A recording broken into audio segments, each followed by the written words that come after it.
How to change Spotify password on phone. To get started, first of all, open up Safari on your phone. You can also use other browsers as well. Once you're here, go to open.spotify.com in your browser. On this page, go to the top right corner and tap on the settings icon. Then, tap on View Account. Once you're here, scroll down to the Security and Privacy section. Then, tap on the Change Password option. Here, you can set a new password for your account. First, type in your current password.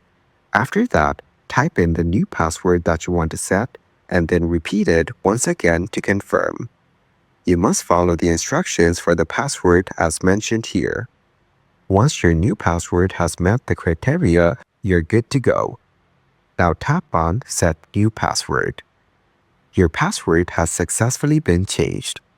Following these steps, you can easily change your Spotify password on phone.